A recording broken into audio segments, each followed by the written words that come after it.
बच्चों, कक्षा 8वीं मैं प्रकाश जोशी हमारे इस वीडियो में सभी का स्वागत करता हूं। बच्चों, हम आज हमारा जो व्याकरण है उस व्याकरण में सर्वनाम और उसके जो भेद है इसका अध्ययन आज हम करेंगे। तो चलो बच्चों, हम सर्वनाम किसे कहते हैं और किस तरह से सर्वनाम हमारे वाक्य में उसका उपयोग होता है, हम इस आज की वीडियो में देखने वाले हैं। आपके सामने स्क्रीन पर सर्वनाम किसे कहते हैं हम अच्छी तरह से यहाँ समझ सकते हैं। आपके सामने है स्क्रीन पर, नीचे दिए गए वाक्यों को आप पढ़ सकते हैं। स्क्रीन पर दिए गए हैं, यहाँ पर दो विभाग दिए गए हैं, विभाग अ, विभाग ब। मैं विभाग अ में जो पहला वाक्य है वह पढ़ता हूँ और वही वाक्य विभाग ब में पढ़ता हूँ। आपके कौन सा वाक्य समझ में आता है तो आप खुद ही यहाँ पर समझ जाओगे सर्वनाम किसे कहते हैं। फिर भी मैं आपको इस वाक्य में सर्वनाम कहाँ है बताऊंगा। तो चलो नीचे दिए गए वाक्य को हम पढ़ते हैं। पहला वाक्य विभाग अ, रजा साहब आए, रजा साहब ने मुझे जगाया। अभी यही वाक्य ब विभाग में देखो, रजा साहब आए, उन्होंने मुझे जगाया। देखो यहाँ पर अंडरलाइन की है रजा साहब, रजा साहब पहले अ विभाग में, और दूसरे विभाग में उन्होंने इस शब्द के नीचे अंडरलाइन की है। अभी दूसरा वाक्य देखते हैं हम इसी में अ विभाग में। एक राजा था, राजा की 4 बेटियां थी। अभी यही वाक्य देखो, एक राजा था, उसकी 4 बेटियां थी। देखो राजा राजा पहले अ विभाग में, और दूसरे विभाग में एक राजा था और उसकी अंडरलाइन की है उसके नीचे। तीसरा वाक्य देखो, पत्नी बड़ी प्रसन्न हुई, पत्नी ने सामान की एक लंबी सूची बना दी। यही वाक्य देखो ब विभाग में, पत्नी बड़ी प्रसन्न हुई, उसने सामान की एक लंबी सूची बना दी।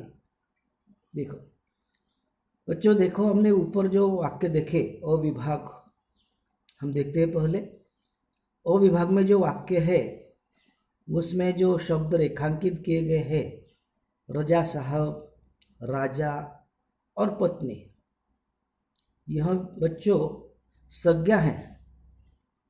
ये संज्ञा जो है एक ही वाक्य में 2 बार प्रयोग की गई है। यह जो संज्ञा है वाक्य में 2 बार उसका प्रयोग हो चुका है। जैसे देखो, रजा साहब आए, रजा साहब ने मुझे जगाया, रजा साहब, रजा साहब, यह पहले वाक्य में दोहरा गया है यही शब्द। यह जो संज्ञा है यह दोहरा गई है। दूसरे वाक्य में देखते, एक राजा था, राजा पहले वाक्य देखो, दूसरे वाक्य में भी देखा। तीसरे वाक्य में देखो, पत्नी पत्नी, यह जो संज्ञा है यह दोबारा आई है। इससे क्या होता है बच्चों, 2 बार प्रयोग अगर वाक्य में आता है किसी संज्ञा का तो यह प्रयोग हमें खटकता है, बड़ा अच्छा नहीं लगता, अजीब सा लगता है कि अरे कैसे है यह दो शब्द इस वाक्य में संज्ञा, पढ़ने में हमें अच्छा नहीं लगता। यही वाक्य हम दूसरे विभाग में देखते हैं, ब विभाग में। देखो बच्चों, दूसरी बार प्रयुक्त संज्ञाओं के स्थान पर जो ब विभाग है वहां पर उस संज्ञा की जगह देखो, रजा साहब आए, उन्होंने मुझे जगाया। देखो रजा साहब के बदले क्या आया बच्चों, यहाँ पर उन्होंने, बराबर, उन्होंने, यह जो शब्द यहाँ पर आया है बच्चों पहले वाक्य में, दूसरे वाक्य में उसकी, और तीसरे वाक्य में उसने। यह जो शब्द आए अधोरेखित यहाँ पर किए हैं, देखो रेखांकित किए हैं, उन्होंने, उसकी, उसने, यह जो शब्द बच्चों यहाँ पर रेखांकित किए गए हैं। तो हमने देखा कि पहले वाक्य में जो बार बार आती थी वो संज्ञा, वो बड़ा अच्छा नहीं लगता था, खटकता था। दूसरे वाक्य में क्या हुआ, उन्होंने, उसकी और उसके शब्द आए। इसके कारण एक ही संज्ञा दो बार प्रयोग नहीं करना पड़ा। देखो, दो बार यहाँ पर की क्या, एक ही संज्ञा तो नहीं बच्चों, तो यहाँ पर एक ही बार वहाँ पर संज्ञा का प्रयोग हुआ है। रजा साहब आए, उन्होंने मुझे जगाया। एक राजा था, उसकी 4 बेटियां थी, उसकी पत्नी बड़ी प्रसन्न हुई, उसने सामान की एक लंबी सूची बना दी। उसने, बार बार संज्ञा यहाँ पर नहीं आया। तो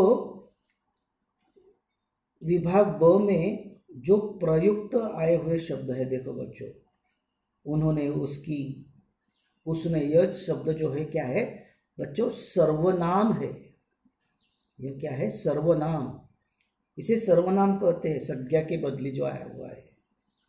अभी सर्वनाम किसे कहते हैं, तो आपके सामने स्क्रीन पर यहाँ पर बताया, मैं बताता हूँ, वही पढ़ता हूँ। जिन शब्दों का प्रयोग शब्दों के स्थान पर किया जाता है, जिन शब्दों का प्रयोग संज्ञा शब्दों के स्थान पर किया जाता है, उन्हें सर्वनाम कहते हैं। सर्वनाम संज्ञा की पुनरावृत्ति को रोकते हैं। जैसे ऊपर रोका है पुनरावृत्ति, दोबारा आया ना संज्ञा, पहले विभाग में या दूसरे विभाग में नहीं आया, तो उसके बदले दूसरा शब्द आया। राजा के बदले उन्होंने आया, रजा साहब के बदले, और राजा के बदले उसकी आया, पत्नी के बदले उसकी आ गया। तो यह सर्वनाम है बच्चों, इसे कहते हैं सर्वनाम। अब इस सर्वनाम के भेद हम देखते हैं, कौन से भेद हैं। स्क्रीन पर आपके सामने यहाँ पर दिखाई देंगे बच्चों, सर्वनाम के भेद। पहला भेद है पुरुषवाचक सर्वनाम, दूसरा है निश्चयवाचक सर्वनाम, और तीसरा अनिश्चयवाचक सर्वनाम, चौथा है निजवाचक सर्वनाम, और पांचवा है प्रश्नवाचक सर्वनाम, और छठा है संबंधवाचक सर्वनाम। इस तरह के सर्वनाम के 6 भेद यहाँ पर हमारे साथ इस कक्षा 8वीं के लिए रखे हैं। सर्वनाम के 6 भेद है। पहला देखते हैं हम पुरुषवाचक सर्वनाम। देखो, यहाँ पर आपके सामने दिया गया है पुरुषवाचक सर्वनाम। जो शब्द बोलने वाले, सुनने वाले तथा जिसके विषय में बात की जाए उसका बोध कराते हैं, उसे पुरुषवाचक सर्वनाम कहलाते हैं। वह सर्वनाम जो है पुरुषवाचक कहलाते हैं। जैसे बोलने वाले, कैसे, देखो, बोलने वाले मैं, मुझे, हम, हमें, जो बोलने वाले होते हैं उसे पुरुषवाचक सर्वनाम कहते हैं। मैं, मुझे, हमें, यह पुरुषवाचक सर्वनाम है। और आगे जाकर देखते हैं कि सुनने वाले, सुनने वाले कौन, सामने वाला जो होता है सुनने वाला होता है। तू, तुम, तुमको, तुमसे, आप, यह क्या है, पुरुषवाचक सर्वनाम है, सुनने वाले। और जिसके विषय में हम बात करते हैं उसे भी सर्वनाम कहते हैं। आदमी क्या करता है, खुद बोलता है, दूसरों के से बोलता है, और तीसरे का वह उस बोलने में उसका विषय आता है। तो तीसरे कौन से है, वह, वे, ये, उसे, उसको, उससे, उनके लिए। देखो, इस तरह से पुरुषवाचक सर्वनाम है। और बच्चों, हम इसके उदाहरण भी हम देखते हैं। देखो, उदाहरण ये है, मैं अंग्रेजी माध्यम में पढ़ने लगा। मैं पुरुषवाचक सर्वनाम। तुम ही मेरे राज्य की सच्ची अधिकारी हो। तुम, वे मेरे मित्र है। यहाँ मैं, तुम और वे पुरुषवाचक सर्वनाम है। देखो, पुरुषवाचक सर्वनाम किस तरह से यहाँ पर हमने देखे बच्चों। मैं, तुम, ओ वह, ये उसे, ये उसे कहते हैं पुरुषवाचक सर्वनाम। अब हम देखते हैं बच्चों अगला सर्वनाम का जो भेद है वह निश्चयवाचक सर्वनाम। इसमें देखो, जिस शब्द से किसी निश्चित व्यक्ति की, पशु की, वस्तु की या स्थान की निश्चिति होती है या बोध होता है, उसे निश्चयवाचक सर्वनाम कहते हैं। जैसे ये गेहूं के दाने, ये गेहूं के वही दाने हैं। ये निश्चित है कि यही है, दूसरा कोई नहीं है, यही है, निश्चित वाचक है। और आगे जाकर हम देखते हैं दूसरा, तुम्हारी कुल्हाड़ी वह है, वह निश्चित है, तुम्हारी कुल्हाड़ी दूसरी कोई नहीं, वही है, वह है तुम्हारी कुल्हाड़ी। यह निश्चयवाचक सर्वनाम कहते हैं बच्चों। इससे आज की रोटी का इंतजाम हो जाएगा। देखो इन तीनों वाक्यों में हमने देखा ये, वह और इस, इन्हें कहते हैं निश्चयवाचक सर्वनाम। देखो बच्चों किस तरह से यहाँ पर हमने निश्चयवाचक सर्वनाम जो दूसरा प्रकार है, भेद है, हमने बच्चों इसमें देखा है। अब हम देखते हैं बच्चों तीसरा जो प्रकार है वह तीसरा प्रकार है अनिश्चयवाचक सर्वनाम। आपके सामने स्क्रीन पर आ गया है। जिन सर्वनाम शब्दों से किसी निश्चित व्यक्ति, वस्तु या स्थान का बोध न हो। पहले हमने देखा निश्चयवाचक, अभी अनिश्चय कि किसी का बोध नहीं होता, यहाँ पर वस्तु या व्यक्ति, पशु का, उसे कहते हैं अनिश्चयवाचक सर्वनाम। जैसे माँ कुछ खाने को दो, कुछ, बाहर कोई है, कोई, अनिश्चय है, यहाँ कोई और कुछ, यह क्या हो गया बच्चों, अनिश्चयवाचक सर्वनाम। अब हम चौथा प्रकार देखते हैं इसमें निजवाचक सर्वनाम। जो सर्वनाम शब्द अपनेपन का बोध कराते हैं उसे निजवाचक सर्वनाम करते हैं, अपनेपन का। जैसे मैं अपने आप खाना ले लूँगा, अपने आप, तुम्हें अपना काम स्वयं करना चाहिए, स्वयं, यहाँ पर आप और स्वयं, यह क्या हुआ, निजवाचक सर्वनाम जो अपनेपन का बोध कराते हैं उसे कहते हैं निजवाचक सर्वनाम।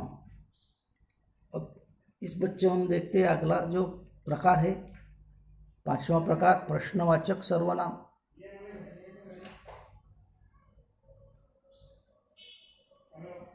जो शब्द सर्वनाम किसी शब्द का बोध कराते हैं, किसी शब्द का, जो लेकिन वह प्रश्न होता है बच्चों, इसलिए जो सर्वनाम शब्द किसी प्रश्न का बोध कराते हैं उन्हें प्रश्नवाचक सर्वनाम कहते हैं।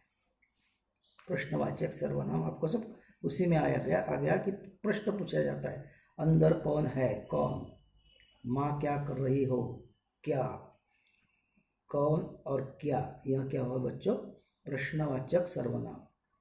अब हम इस सर्वनाम का जो आखिरी भेद है वह है संबंधवाचक सर्वनाम। इसको देखते हैं। जो शब्द संज्ञा या सर्वनाम का किसी अन्य संज्ञा या सर्वनाम शब्द के साथ संबंध स्पष्ट करता है उसे संबंधवाचक सर्वनाम कहते हैं। जैसे जो जीतेगा उसे इनाम मिलेगा, जो जीतेगा उसे, जो जैसा करेगा वैसा वह वैसा करेगा, जो वह, संबंध यहाँ पर स्पष्ट करता है, जो और उसे तथा जो और वह संबंध सर्वनाम, संबंधवाचक सर्वनाम बच्चों यहाँ पर है। इस तरह से बच्चों हमने इस वीडियो में जो सर्वनाम है किसे कहते हैं और सर्वनाम के जो भेद है, पुरुषवाचक सर्वनाम, निश्चयवाचक सर्वनाम, अनिश्चयवाचक सर्वनाम, निश्चयवाचक सर्वनाम, संबंधवाचक सर्वनाम, इसका अध्ययन बच्चों आज की इस वीडियो में किया है। आशा है आप सबको यह वीडियो पसंद आएगी। अधिक आप इसका अध्ययन घर जरूर करना। इस तरह से बच्चों हम इस सर्वनाम का जो आज वीडियो है यहाँ पर समाप्त करते हैं। अगर आपको यह वीडियो पसंद आती है तो लाइक करो, सब्सक्राइब करो, शेयर करो। धन्यवाद।